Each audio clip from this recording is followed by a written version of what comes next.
오늘 22장 그리고 23장에는 이 바리새파 사람과 율법학자들에 대한 그 연속되는 그런 그들을 책망하는 그들의 허위를 드러내는 그런 말씀들이 나오지요.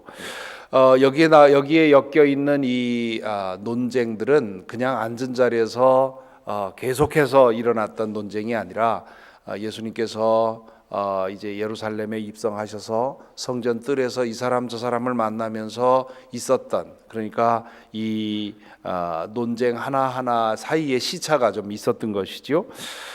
그래서 이렇게 한 다름에 쭉 읽고 생각하는 것은 그렇게 일어난 것처럼 생각하게 되면 좀 그 초점을 잃어버릴 수가 있습니다.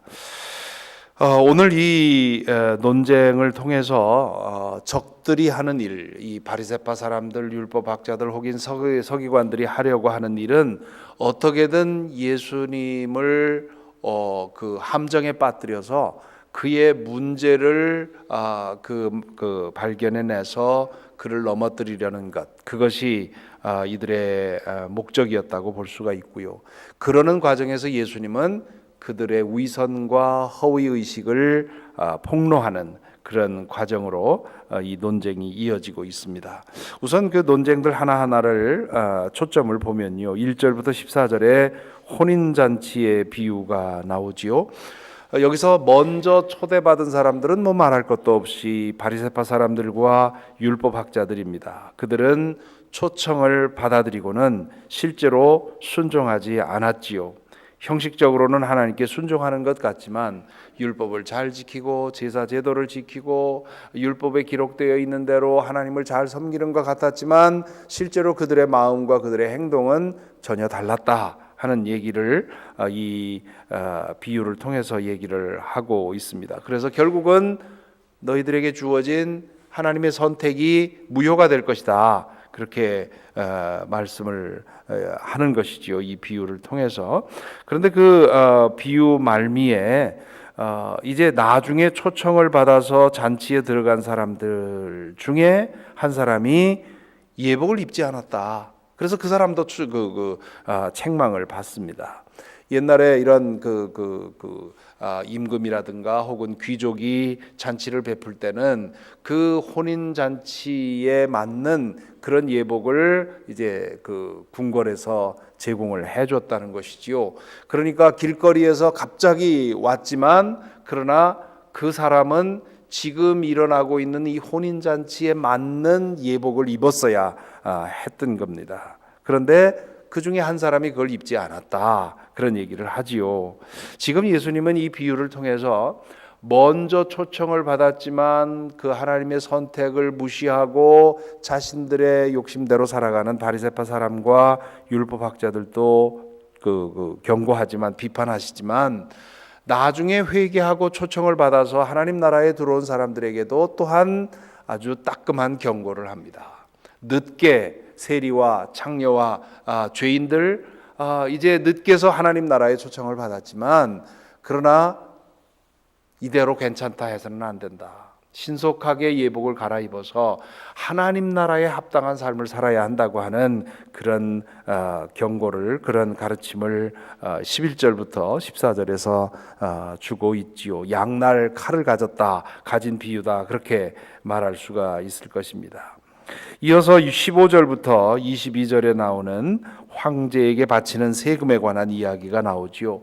바리새파 사람들이 만든 함정입니다. 이 가이사에게, 황제에게 세금을 바쳐도 됩니까? 바쳐서는 안 됩니까? 하는 얘기는 이제 예스와 노의 대답밖에는 할 수가 없는데 그 대답의 결과는 둘 다 난관에 빠지게 되는 거지요. 세금을 내야 된다 한다면 그러면 하나님의 주권을 무시하는 것이 되고요. 세금을 내지 말라 하게 되면 로마 황제의 통치권을 인정하지 않는 것이기 때문에 로마인들에게 고발할 수 있는 그런 빌미가 되는 겁니다. 그러니까 세금을 내지 말라 하면 그러면 로마 정부에 이제 반역죄로 고소가 되는 거고요. 세금을 내지 말라 하게 되면 당신을 따르던 많은 사람들, 많은 유대인들이 한순간에 등을 돌려버리고 하나님의 주권을 인정하지 않고 로마에 협잡하는 사람이구나 하고 등을 돌릴 예수님에게는 아주 난처한 그런 상황에 빠지게 되었습니다. 아마 이 질문을 던지고는 바리새파 사람들이 이제 너는 꼼짝없이 걸려들었다 이렇게 생각을 했겠지요. 그때 거기에 대해서 예수님이 황제의 것은 황제에게 주고 하나님의 것은 하나님에게 드려라 이렇게 대답을 합니다. 이 말씀을 놓고 많은 사람들이 이것은 정교 분리, 정치와 종교를 분리해야 된다고 하는 그게 다른 거다. 정치는 정치고 종교는 종교다. 신앙의 영역과 정치의 영역은 다른 거다라고 하는 그런 말씀을 주신 것으로 많이들 오해합니다. 그러나 그것은 유대인들의 이스라엘 사람들의 사고방식을 모르고 하는 말이지요. 신앙적인 면에서 이스라엘 사람들, 유대 사람들이 가지고 있었던 믿음에 의하면 하나님의 것이 아닌 것이 아무것도 없습니다. 이 세상에 하나님의 소유가 아닌 것은 하나도 없지요. 황제마저도 하나님의 소유입니다. 그러니까 지금 예수님이 하신 말씀은 황제의 것이 있다면 황제에게 드려라. 그러나 다 하나님의 것인 걸 너희가 모르느냐 하는 그런 말이 되는 것입니다. 이 바리새파 사람들이 파놓은 함정을 피하면서도 그러나 해야 될 말을 하고 있는 것이지요. 이 말을 예수님의 대답을 놓고 하나님의 주권을 부정했다고 말할 수도 없고 로마 정부에 이렇게 말했다고 해서 로마 정부에 예수님을 고발할 수도 없는 것입니다. 표면적으로는 이렇게도 저렇게도 해석할 수 있지만 그러나 귀 있는 자들은 특별히 유대인들 가운데 예수님의 이 말씀을 듣던 유대인들 가운데 귀 있는 자들은 이 말씀을 듣고는 어쩔 수가 없구나. 그래서 그들은 그 말씀을 듣고 탄복했다 그런 얘기를 하지요. 그 핵심을 그렇게 말씀을 하신 것입니다. 그 다음에 23절부터 33절까지에는 부활에 대한 논쟁이 나옵니다. 이번에는 예수님에게 질문을 걸어오는 사람들이 사두개파 사람들이죠. 예수님 당시에 이 바리새파 사람들은 부활이 마지막 날에 모든 죽어있던 이 의인들이 부활할 것이라는 믿음을 이 바리새파 사람들은 가지고 있었습니다. 그런데 사두개파 사람들은 그걸 믿질 않았어요. 그러면서 바리새파 사람들을 이방 신앙을 우리 야훼 신앙에 유입하는 사람들이라고 비난을 했었습니다. 그러니까 바리새파 사람들과 사두개파 사람들이 만나면 주로 그 논쟁을 벌이는 주제 중에 하나가 부활이었지요. 그래서 이들은 부활이 이루어진다면 나중에 부활됐을 때 얼마나 난처한 일이 일어날 건가 하는 것을 이상한 일로 극단적인 이야기로 만들어낸 것이죠. 특별히 형이 아이를 낳지 못하고 두지 못하고 대를 잇지 못하고 죽게 되면 동생이 그 대를 이어줘야 한다는 그 모세의 율법을 가지고 7 형제가 이렇게 됐을 때 부활했을 때 그 여자는 누구의 아내가 되겠는가 그런 질문을 하지요. 이 질문에 대해서 예수님은 너희가 하나님도 모르고 하나님의 능력도 모르고 성경도 모르는구나 그런 얘기를 하시면서 부활한다는 것은 지금 우리가 사는 이 이생의 모든 상태가 그대로 연장되는 것이 아니라 우리의 본성과 우리의 상태와 우리의 삶의 질서가 모두가 다 변화하는 것이다. 그러므로 부활이 되었을 때 지금 이대로 그대로 있을 때 우리가 어떻게 될 거냐 그렇게 상상하는 것은 어리석은 일이다. 그런 말씀을 하는 것이지요. 우리 교회 신앙생활 하다가 다른 지역으로 이사 가신 분이 가끔 뜬금없는 질문을 하시는데요. 그분이 얼마 전에 저에게 메일을 보내서 천국에 대해서 생각을 하다가 그런 생각을 했다. 계속 성경에 보면 천국에서는 항상 찬양만 하고 거기에는 슬픔도 없고 아픔도 없고 고생도 없다고 하는데, 슬픔도 아픔도 고생도 없다면 기쁨도 무슨 우리 이 땅에서 겪는 것처럼 그렇게 기쁨을 경험할 수 있겠는가? 그리고 늘 찬양만 하고 있다면 좀 지루하지 않겠는가? 뭐 그런 얘기를 하면서 그게 어떻게 천국일까 그런 생각을 했다고 해요. 그래서 걱정하지 마시라고. 천국이라는 것이 오늘 우리가 가진 이 상태, 이 모습 이대로 연장되는 것이 아니라 우리의 모든 것이 변모하는 것이기 때문에 지금 성경에서 얘기하는 그때는 이럴 것이다 하고 얘기한 것들 지금 우리로는 상상 이해를 하지 못합니다. 걱정하지 말고 그때 가보면 이렇게 좋은 것이었구나 생각을 하게 될 것입니다. 그렇게 말씀을 드렸는데요. 여기 사도계파 사람들이 질문하는 것이 바로 그런 거지요. 오늘 우리가 사는 이 모습 그대로 부활 때에 연장된다고 전제하고 얘기를 하니까 이런 문제가 생기는 것입니다. 하나님의 나라가 어떤 것인지, 하나님의 그 능력이 어떤 것인지 전혀 상상을 하지 못한, 전제하지 못하는 그런 얘기인 것이지요. 이어서 30절, 34절부터 40절에는 가장 큰 계명에 관한 질문과 대답이 나오지요. 당시에 율법학자들, 네로라는 그런 율법학자들, 유명한 율법학자들을 만나면 하는 질문이 바로 이 질문이었습니다. 선생님이 보시기에 가장 핵심적인 가장 큰 계명은 무엇입니까? 그 대답에 대해서 그 질문에 대해서 어떻게 대답하느냐에 따라서 이 사람은 훌륭하구나, 율법에 대해서 정말 잘 알고 있구나 하는 그런 판단을 하게 되는데, 예수님은 하나님을 사랑하고 이웃을 사랑하라고 하는 그런 말씀으로 율법을 요약을 하십니다. 이어서 41절부터 46절에서는 다윗의 자손에 관한 질문이 나오지요. 이때는 예수님이 질문을 받은 것이 아니라 예수님이 질문을 하십니다. 바리새파 사람들에게 그리스도 즉 메시아가 누구의 자손이냐 그랬을 때 뭐 두말할 것 없이 그는 다윗의 자손입니다 그렇게 대답을 하지요. 다윗의 아들, 다윗의 자손, 그것은 메시아를 가리키는 말이었습니다. 그러자 예수님이 그러면 시편 110편에 보면 다윗이 그 메시아를 향해서 주님이라고 부르고 있는데 그럼 그건 어떻게 된 거냐? 그런 질문을 하시지요. 이 질문의 초점은 당신들이 메시아에 대해서 이러이런 선입견을 갖고 내가 거기에 맞는가 안 맞는가 그 틀에 맞추려고 나를 판단하는데 어림없는 얘기다.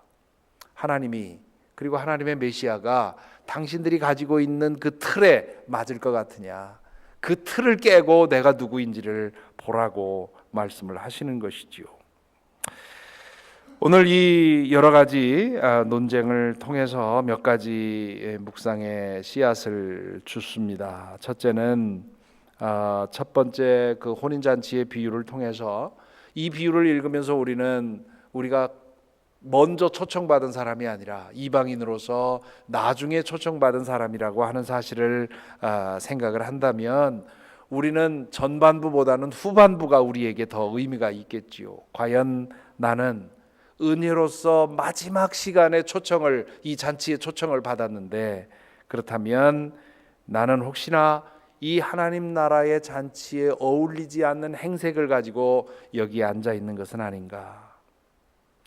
하나님께서 우리를 부르신 이 하나님 나라에 내가 어울리도록 예복을 입어야 하겠다 입으라 하는 그런 말씀을 하시지요. 신속하게 우리의 예복을 바꿔야 하는데 그게 뭡니까?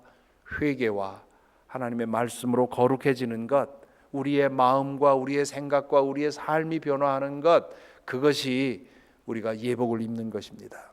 하나님 나라의 시민으로서 하나님 나라에 받아들여진 우리가 아직도 길거리에서 일하던 그런 냄새나는 허름한 옷을 입고 있다면 부끄러운 일이지요. 우리만 부끄러운 것이 아니라 잔치자리를 망치는 일이 되어버립니다. 우리가 하나님 나라에 초청받은 사람들로서 우리가 예복을 입고 있는가 질문해야 되겠습니다.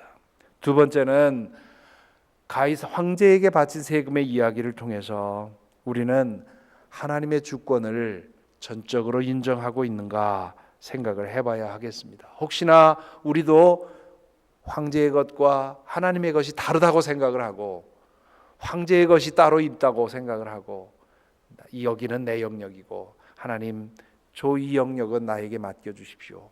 이 영역에 대해서는 타치하지 말아 주십시오 하는 그런 마음 자세가 우리에게 혹시 있지 않는가. 나의 생각, 나의 말, 나의 행동 모든 것에 대한 하나님의 주권을 인정하는가. 나의 생명, 나의 돈, 나의 자녀, 나의 지식 모든 것에 대한 하나님의 주권을 인정하는가. 나의 직장, 나의 여가, 나의 잠자리, 나의 컴퓨터 모든 것이 하나님의 다스림 속에 있다는 걸 믿는가. 혹시 요거는 내 것입니다. 요거는 황제의 것입니다. 이건 신앙의 영역이 아닙니다 라고 생각을 하고 하나님의 주권에서 벗어나서 하나님의 주권이 스며들지 않는 그런 영역은 없는가 우리 한번 돌아보아야 하겠습니다. 우리의 삶의 영역 중에 하나님의 주권이 스며들지 않는 곳, 거기에서 곰팡이가 생기고요. 그리고 그 곰팡이가 온 누룩 반죽 덩어리를 버리게 만들 것입니다. 하나님의 주권이 우리 삶의 모든 영역에 스며들게 해야 할 줄로 믿습니다. 또한 마지막 세 번째로 다윗의 자손에 관한 예수님의 말씀을 읽으면서 우리가 하나님에 대해서 예수님에 대해서 예수님은 이래야 한다고 하나님은 이러셔야 한다고 하는 우리의 고정관념에 붙들려서 하나님을 제대로 보지 못하는 자신이 믿는 신관에 사로잡혀서 진짜 신을 알아보지 못하는 그런 일은 우리에게 없을지.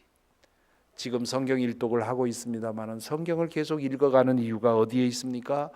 내가 생각하는 내가 가지고 있는 하나님에 대한 나의 고정관념을 깨뜨리는 일입니다.